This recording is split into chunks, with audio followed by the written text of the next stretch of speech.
Hi, and welcome to the third episode of our series Patchwork Empires. I'm Aleksandar, and today we're looking at Imperator Rome. Lots of Rome titles for a Hellenistic focused series, but we make do with what the game companies throw at us.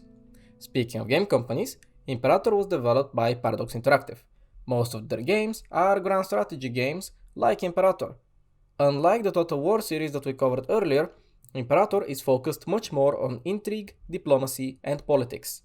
Fighting wars is still a large factor in the game, but battles are fought by letting the armies fight it out as you watch their numbers go up or down, rather than you controlling them. Our focus remains the same as in the previous episodes, which is representation, and today I'll look at 3 different realms that are part of the Hellenistic world and how the game represents them. Within the game, I will look at the religious, cultural, and political makeups of these kingdoms, as well as some game mechanics that I think are interesting to look at. Last time we started with the east, so this time let's try it in reverse and look at the Odrysians in the west. If you have seen the Rome 2 Total War video, then they don't need an introduction, and if you haven't, well then you know what to do. In Imperator, the Thracian region is split into various realms, and Thrace is a kingdom ruled by the diadoc Lysimachus. The developers have put in the description that the lands of the Thracians are barbaric, lackluster, and poorer compared to the successor kingdoms. I'm just going to put that out here. But now we're going to look at the actual Thracian kingdom of the Odrysians, ruled by Successors III. We can immediately see the beautiful terrain design and the provinces on the map. The Odrysians are given a highland heritage, which is a generic heritage, so unfortunately nothing new here. They are a settled tribe instead of a monarchy. I have no idea why, but here we are. And this is the civilization level, which I have some problems with, as it implies that some people are less civilized and thus lesser than others, which is a general problem with a lot of places in the game, as those who are regarded as tribes are shown as uncivilized. In truth, this actually refers to the urbanization level of these areas, and they could have just called it that, and I just don't get why they went with the civilization level. It's also funny how suddenly the moment you're outside of the lands of a Greco-Macedonian kingdom, the civilization level suddenly drops. Oh, and we can go with the correct path, and by correct I mean the one that the player would take to become stronger and to civilize ourselves. This whole mechanic of civilization is not uncommon in these games, and another Paradox title, Europa Universalis 4, used to have a westernization mechanic in the past, which made all Western nations more powerful, and everyone had to be Western to be better. Here we can see a similar thing with the game pushing us to go from a settled tribe to the better monarchy or republic, or some other type of government that the West sees as more civilized. And here we can see our court, which is very much depicted as what we would recognize as the stereotype of something tribal with a thatched tent and an animal skull hanging around. And over here is the centralization mechanic to stop being a tribe and be a monarchy, which we should have already been, but whatever. This here is our religion, the Zalmoxian faith. Zalmoxian is actually a modern term for a neo-pagan revival of a connection with the ancient gods of the Thracians and the Dacians. So it kind of makes sense for the developers to choose it, as there isn't an actual ancient term that they could have used. We can also embrace the Hellenistic pantheon if we wanted to. I wouldn't say here that staying with the Zalmoxian faith is better or worse than going full Hellenistic in terms of power, but having a mixed situation of the general population worshipping the local gods and the Thracian elite worshipping both local and Hellenistic ones is a great way for the game to represent the complexity of the religious life at the time. The elites were usually more mixed in their worship than the rest, as they lived in more mixed communities with the other elites and were more exposed to outside influences than the general population. The Zalmoxian gods that we can see are local Thracian and Dacian deities. For example, here we have Sabazios and his description and his shrine, which is located in the area where the site of Perperikon is, and that is thought to be his sanctuary. Sabazios, Zalmoxis, I'm not saying that, you can read it on the screen. Pleisteros, Bendis, Derzelas, and Semele are all deities worshipped in Thrace, and some of them even outside of Thrace. Their sanctuaries are also correspondent to the most recent excavations that we have and the connections that historians have made, which is an amazing detail. Our population is mixed between Thracians and Macedonians, but the Macedonians are not integrated, so their status is limited and they inhabit cities that were founded by Philip II after he conquered Thrace, which is a nice detail because they weren't that mixed. And that means that the elites that we have looked at before are all Odrysians, as the Macedonians can't be elites because they're not integrated. Here is our army, which is quite small, and I'd say even too small for what we would hope to achieve, but you can see that it is mostly light infantry with some light and heavy cavalry. If we had some heavy infantry, I'd say that this would be the perfect Hellenistic army. You can see that we're a vassal, a very disloyal one as well.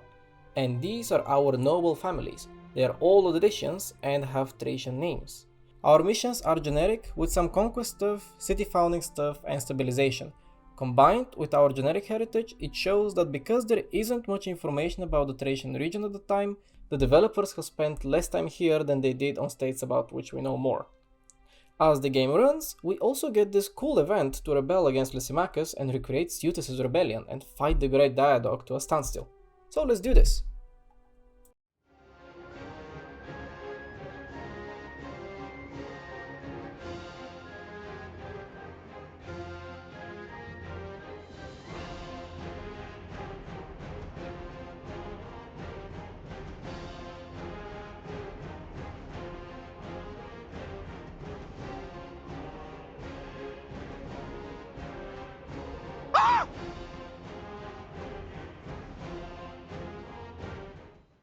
Well, this was the Odrysian kingdom. I would say that the developers have done some interesting things with the religion and the population, but I feel like they still got the short stick when it comes to the government and how the organization was handled. It's strange because the Thracian missions of Lysimachus actually refer to some historical things like Thrace being a monarchy or Suetus rivaling the Diadochi with his city and things like that, which are sadly not in the game. Why does Lysimachus get them but not the Thracians? I don't know. But I think if they had made them a monarchy and given them 2 more cities in the Macedonian colonies of Kabyle and Philippopolis, which were both large and regional centers, it would have been perfectly on point. I'd give it a 7 out of 10 because I feel like Odrysia is somewhat unique due to its population and the options that come with that, so there is some replayability, but it really needs some love. But anyway, enough about that. Let's move to Egypt, where we can see some of that unique Diadochi flavor. This here is the standard opening screen for the Diadochi. Feel free to pause if you want to read the whole thing. As Egypt, we have the heritage of Ptolemaios as our unique heritage, which reflects some of the historical realities of Hellenistic Egypt, such as the many cities that were founded, Alexander included. It also gives a lot of credit to Ptolemy instead of the many centuries of actual Egyptian heritage. And also we have a negative to the pop assimilation speed, which reflects the conflict between the Macedonian royals, like the Ptolemies, who rule Egypt now, and the local priestly class. Great stuff. We are of course very civilized, and we have as our primary culture the Macedonian one, which is tiny in terms of percentage of population, some 7.5% only.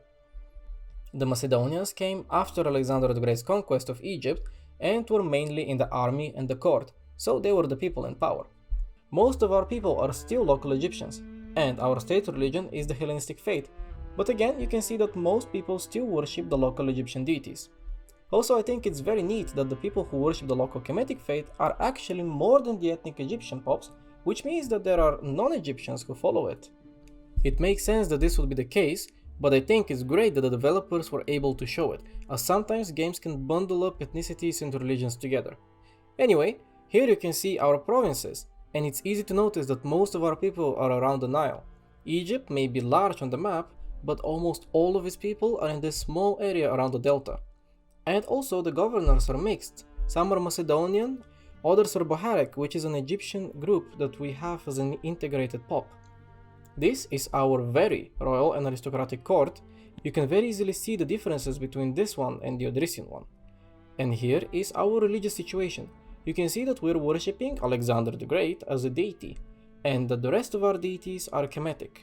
We can of course choose between Hellenistic and Kemetic deities, but I think it's neat that the game shows how the local faith was much more widespread than the Hellenistic gods, even though the Hellenistic faith is the so-called state religion. Behold, our many groups of people that we rule. Some are numerous and others are tiny, but only two of them are actually integrated. Those are the Boharic people of northern Egypt and the Macedonians.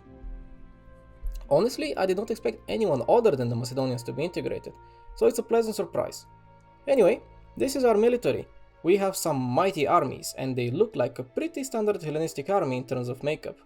Now the armies are made up of the pops that we have and how they're spread out, so this can be manipulated in many ways, but I think it's very cool that it looks like this, and I'd like to think that it was on purpose.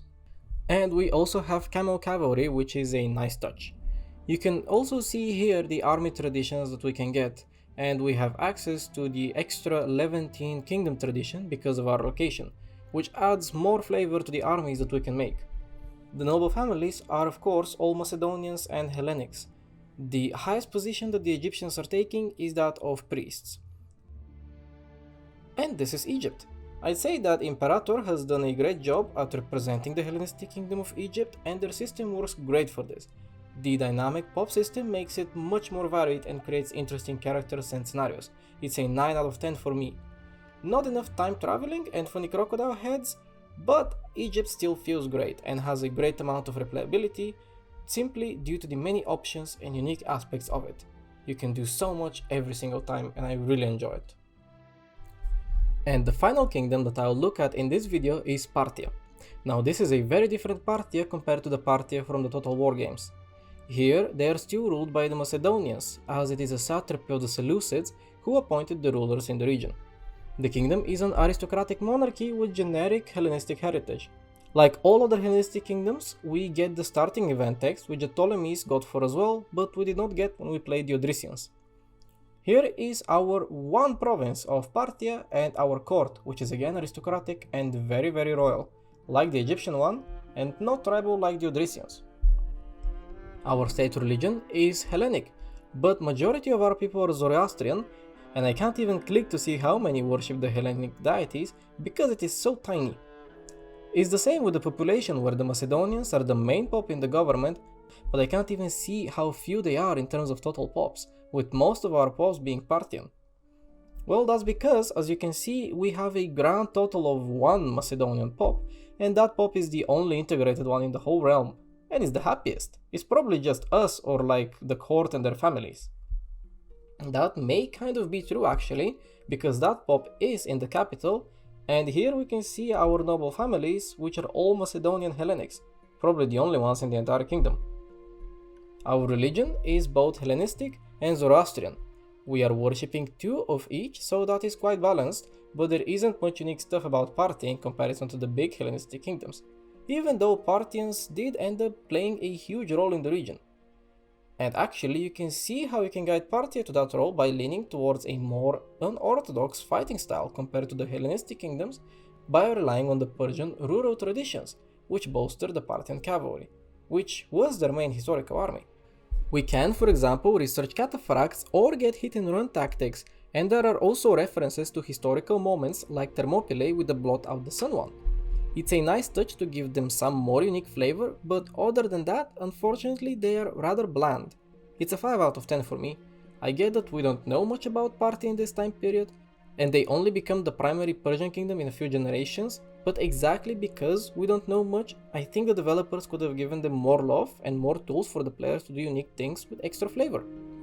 There is also little room for replayability here, as you're usually dealt the same hand and will oftentimes have to do the exact same things that you would do with other kingdoms, so there isn't much that makes Parthia feel unique.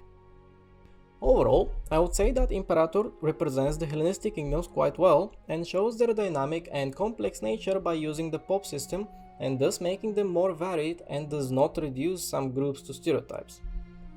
Unfortunately, due to the size of the team that made it, primarily the big players got that extra flavor and characters that make them stand out and really shine. Due to this, we get cases like the Odrysians, who were reduced to an uncivilized tribe who even the text box of Lysimachus' kingdom calls barbaric, and the Parthians, whose main flavor is the military tradition. I would say that if more places got that extra bit of attention, these civilized versus uncivilized and unique versus bland cases would not be there, but it is sad to see them in the same areas that we saw them in the Total War games as well. In terms of my scoring of the kingdoms, I'm not trying to say that they're accurate or inaccurate to history, since this is a game and not a documentary, but some definitely feel more alive and polished and fun to play, while others are generic and feel kind of like a bland filler. Well, that was Imperator Rome.